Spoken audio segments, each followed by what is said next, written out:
Compte rendu de la 10e réunion du Conseil de ministres. La 10e réunion du Conseil de ministres du gouvernement de la République a été présidée par le Premier ministre chef du gouvernement, Jean-Michel Sama Lukonde Kyenge, ce vendredi 2 juillet 2021 par visioconférence. 4 points étaient inscrits à l'ordre du jour, à savoir la communication du Premier ministre chef du gouvernement, point d'information, approbation d'un relevé des décisions du Conseil de ministres, examen et adoption des dossiers. 1. De la communication du Premier ministre. Au démarrage de cette 10e réunion du Conseil de ministres, le Premier ministre chef du gouvernement a exhorté les membres de son équipe à rester concentrés sur le programme d'action du gouvernement dont les priorités majeures sont, au plan politique, il s'agit des efforts pour la restauration de l'autorité de l'État et le retour de la paix dans la partie est de notre pays, l'instauration d'un État de droit et le respect des droits humains, l'organisation d'un recensement général pour permettre aux Congolais de disposer d'une carte d'identité et enfin l'organisation d'élections à bonne date. Au plan économique, il est question de la diversification de l'économie, de la maîtrise du cadre macroéconomique, de l'amélioration du climat des affaires et de la relance de la production, notamment par l'agriculture. Au plan de la reconstruction, la réhabilitation et la construction de routes, des ponts et autres édifices, la protection de l'environnement, de nos forêts. Au plan social, la poursuite du programme de gratuité de l'enseignement, pilier du quinquennat, et la couverture universelle de santé. Abordant le point relatif aux récents attentats terroristes survenus à Béni, le Premier ministre a particulièrement attiré l'attention du Conseil sur le changement des méthodes et les recours à des tactiques terroristes pour monter la peur dans la population. Cette attitude, en réaction à la pression de nos forces armées, pousse le gouvernement à accroître le soutien à nos forces armées et à nos services de renseignement pour poursuivre tous ces terroristes. Abordant le point sur la pandémie à Covid-19, à l'expiration du délai de 15 jours des mesures prises pour contrer la propagation de la Covid-19 à la suite de l'allocution du président de la République, le Premier ministre a informé le Conseil du renouvellement de toutes les 19 mesures de riposte annoncées au terme du Conseil de ministres du 18 juin 2021. Concluant son propos, le Premier ministre est revenu sur le point abordé au cours du Conseil de ministres précédent, relatif à la réduction de prix de billets de produits surgelés. Il a informé le Conseil de ses échanges avec la Fédération des entreprises du Congo. Il a réitéré la volonté du gouvernement d'améliorer le pouvoir d'achat des Congolais. Il a aussi tenu à rassurer que la Fédération des entreprises du Congo, FEC, reste une organisation partenaire du gouvernement. Au chapitre 2 du Conseil de ministres, relatif aux points d'information, le vice-premier ministre, ministre de l'Intérieur, décentralisation et affaires coutumières, est revenu sur quelques faits saillants sur l'étendue du territoire national, parmi lesquels les réactions et commentaires consécutifs à la rencontre le 25 et le 26 juin 2021 dernier à Goma et à Gisenyi des présidents de la République, Félix-Antoine Tshisekedi Tshilombo et Paul Kagame, suivi de la signature des accords et conventions bilatérales entre les deux pays. Les réactions autour de l'opposition observée par la Fédération des entreprises du Congo à la démarche du gouvernement visant la baisse des prix de produits de grande consommation sur le marché, notamment les produits surgelés et les billets d'avion. La situation sécuritaire préoccupante dans les moyens et hauts plateaux de Minembwe, Fizi, Mwenga et Uvira. Il a aussi noté dans son propos la clôture de la session ordinaire de mars dans la plupart des assemblées provinciales. Toujours sur ces chapitres, son collègue de la Défense, dans son mot introductif, a porté à la connaissance des membres du Conseil que le constat favorable du chef de l'État et commandant suprême de forces armées de la République démocratique du Congo sur l'existence, il y a quelques années, des réseaux mafieux au sein de forces de défense et de sécurité a été très apprécié par les gradés et les soldats de rang. Ainsi, il a décidé de la relance immédiate des procédures judiciaires à l'encontre de présumés détourneurs dont les dossiers sont pendants devant le cours et tribunaux militaires. Dans l'entretemps, la situation sécuritaire dans le Nord Kivu s'est complexifiée par l'adoption d'un nouveau mode opératoire par les terroristes, à savoir l'usage d'engins explosifs artisanaux. Pour y arriver, les terroristes s'infiltrent à travers les espaces lacunaires où ils se font aider par des complices ou des supplétifs pour poser des bombes et décapiter des civils. Tout en renforçant la vigilance des forces armées et de sécurité, le gouvernement a réitéré l'appel du commandant suprême à la population de collaborer davantage avec l'armée et la police en dénonçant toute manœuvre ennemie, tout mouvement suspect et contribuer ainsi à la sécurisation plus accrue de la cité. Face à cette situation qui prévaut à Béni, les forces armées de la République démocratique du Congo ont pris et mettent en œuvre les dispositions suivantes. L'analyse des débris d'engins explosifs découverts à Béni afin d'en déterminer la composition chimique, le renforcement des mesures restrictives relatives à l'état de siège, la poursuite des opérations militaires en profondeur dans les zones rouges, ainsi que la réorganisation des unités déployées dans cette partie du territoire national. Au point 3, toujours sur ces chapitres relatifs aux points d'information, le ministre de la Santé, Hygiène et Prévention a fait le point de l'évolution de la pandémie à Covid-19. D'après les statistiques officielles qu'il a indiquées, le cumul des cas depuis le début de la pandémie en République démocratique du Congo en mars 2020 a franchi la barre de 41 241 cas confirmés dans 928 décès. Kinshasa demeure la plus touchée du pays, enregistrant 72,7% des cas, soit 29 970 sur le 41 241. Elle est suivie des provinces du Nord Kivu et du Haut-Katanga, qui dénombrent respectivement 3 234, soit 7,8%, et 2164 de cas, soit 5,2%. Pour prêcher par l'exemple, conformément à ce qui a été annoncé au Conseil précédent, le ministre de la Santé ainsi que la vice-ministre se sont fait vacciner cette semaine. D'autres membres du gouvernement emboîteront leur pas pour donner un coup de pouce à la vaccination. Sous un autre chapitre, le ministre de la Santé publique, Hygiène et Prévention a fait état de 35 cas de choléra enregistrés la semaine dernière, dont 29 dans la province du Nord Kivu, 5 dans la province du Tanganyika et 1 cas dans le Kasaï. La situation devient particulièrement inquiétante dans le Kasaï car la maladie est devenue endémique. Hormis les activités de surveillance de zones de santé, il y a les préparatifs du second passage de la vaccination préventive contre le choléra dans le Haut-Katanga et l'appui à la surveillance contre une éventuelle flambée de choléra et autres maladies diarrhéiques post-éruption du volcan du Nyiragongo dans le Nord Kivu. À propos de l'alerte de la grève de médecins du service public de l'État, le ministre de la Santé, Hygiène et Prévention a indiqué avoir reçu les cahiers de charges portant sur la rémunération, l'avancement en grade et les conditions de travail.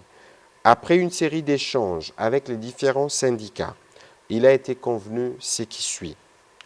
Que le ministère de la Santé publique, Hygiène et Prévention présente au gouvernement le projet d'ordonnance pour l'avancement en grade de médecins revêtus des grades de commandement. Que le médecin nouvelles unités NU bénéficiant de la prime de risque puisse être mécanisé.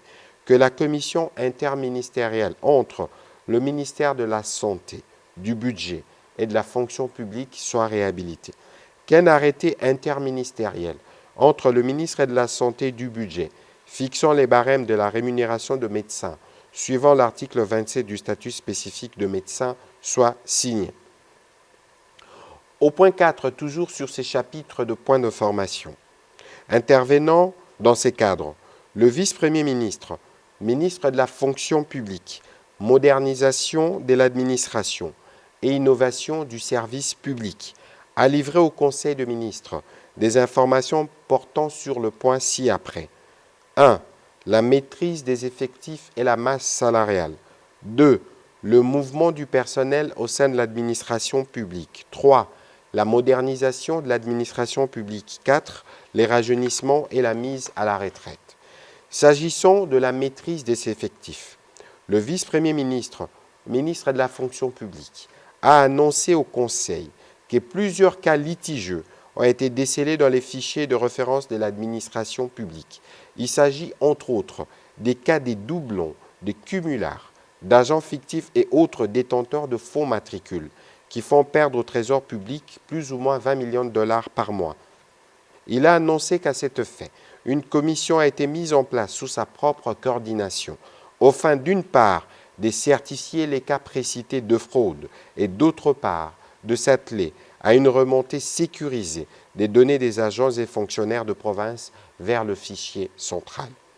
Toujours sur ces dossiers, ce qui va dans le sens de la rationalisation des dépenses publiques, le vice-premier ministre, ministre de la fonction publique, a reçu les encouragements du Conseil et les félicitations du Premier ministre chef du gouvernement.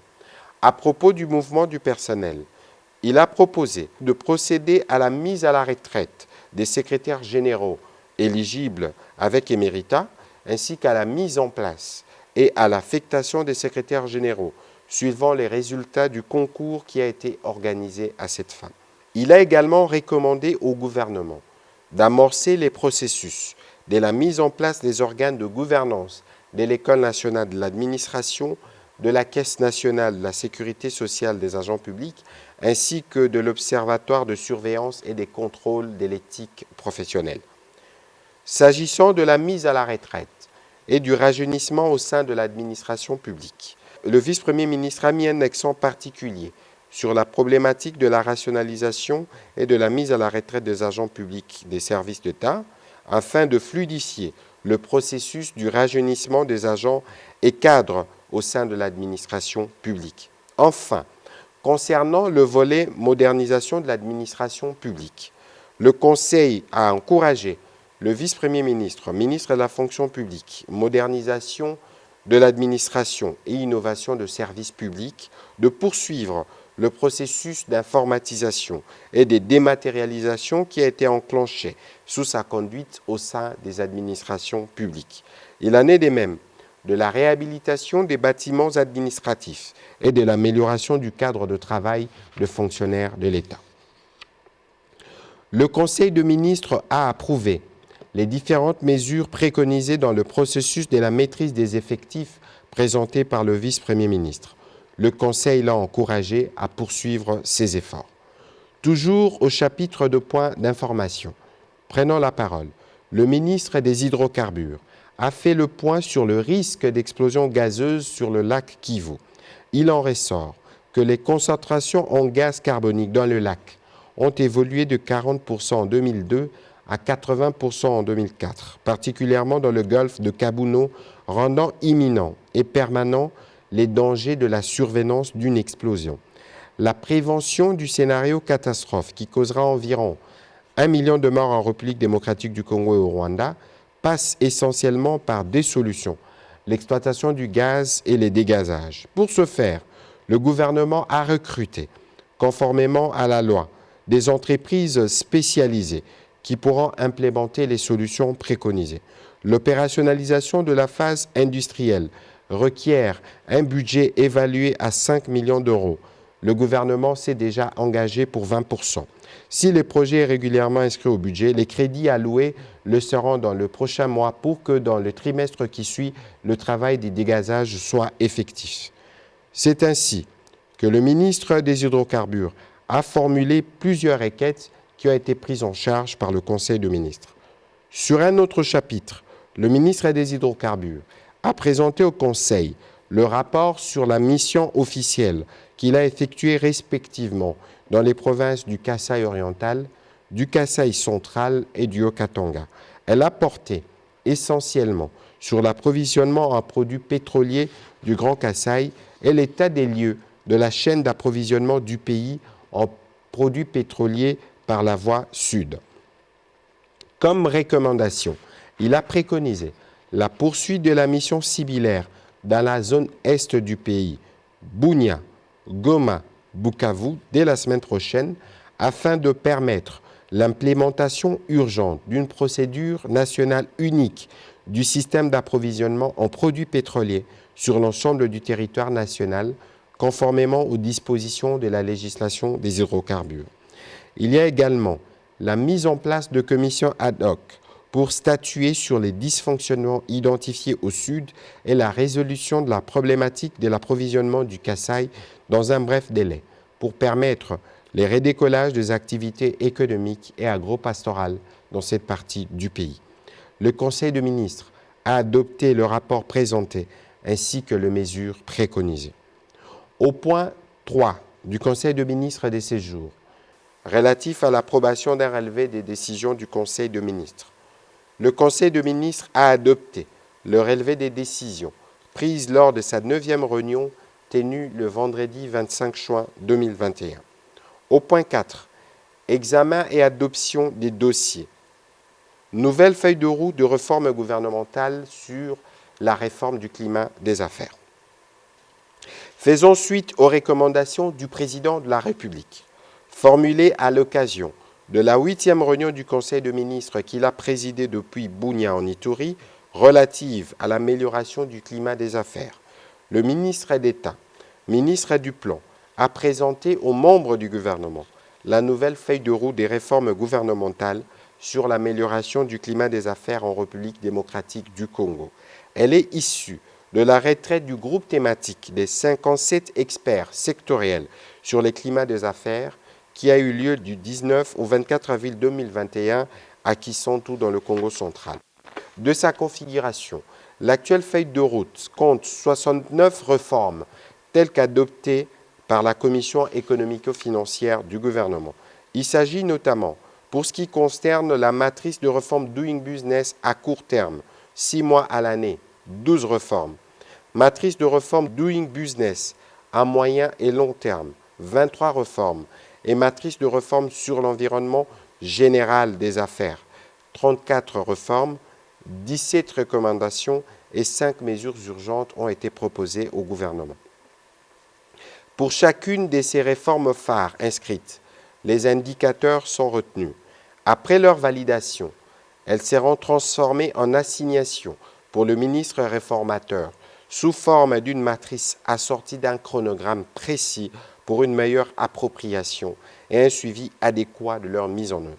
Ces assignations feront l'objet d'une revue périodique pour en évaluer l'exécution. En clair, le gouvernement entend lever les entraves aux investissements et au bon déroulement des affaires en République démocratique du Congo. Il a levé l'option de responsabiliser les ministres sectoriels pour le suivi, chacun en ce qui les concerne, des réformes sus-évoquées. Le Conseil des ministres a adopté cette nouvelle feuille de route des réformes gouvernementales sur l'amélioration du climat des affaires.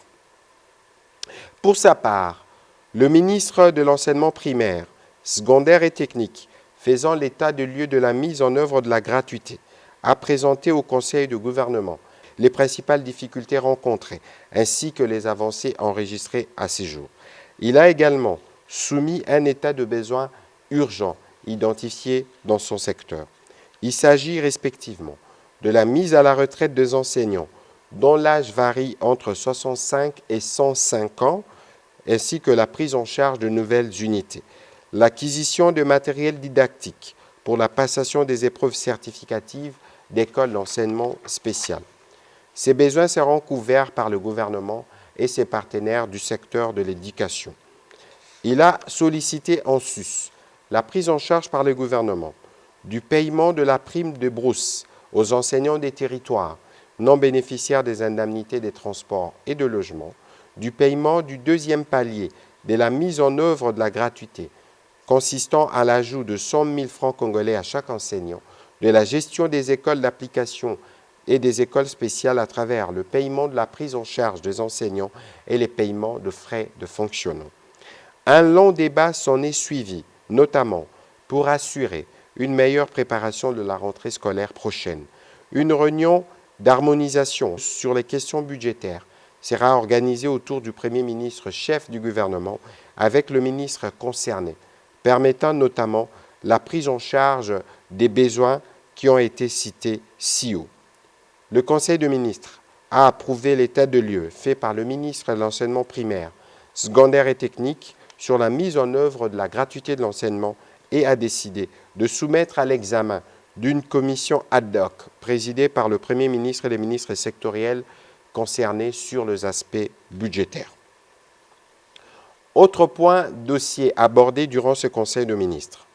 Le ministre des Finances a fait état de la situation globale de la trésorerie durant le premier semestre 2021. La mise en œuvre rigoureuse des mesures de mobilisation accrue des recettes publiques ont eu pour conséquence la consolidation de la tendance haussière enclenchée depuis le mois d'avril dernier.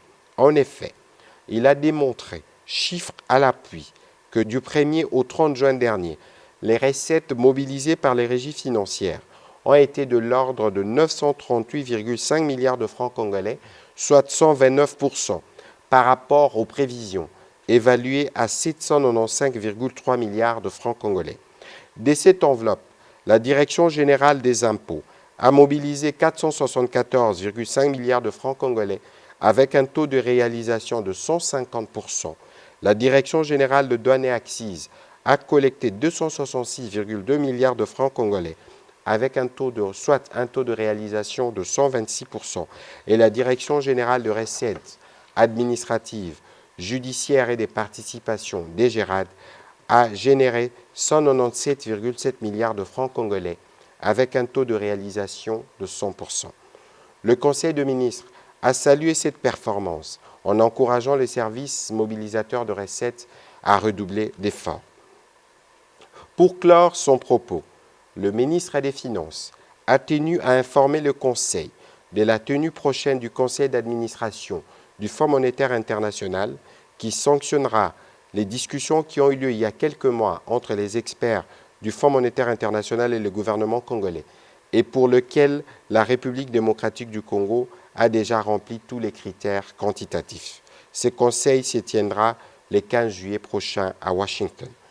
Commencé à 15h20, la réunion du Conseil des ministres a pris fin à 19h48. Je vous remercie.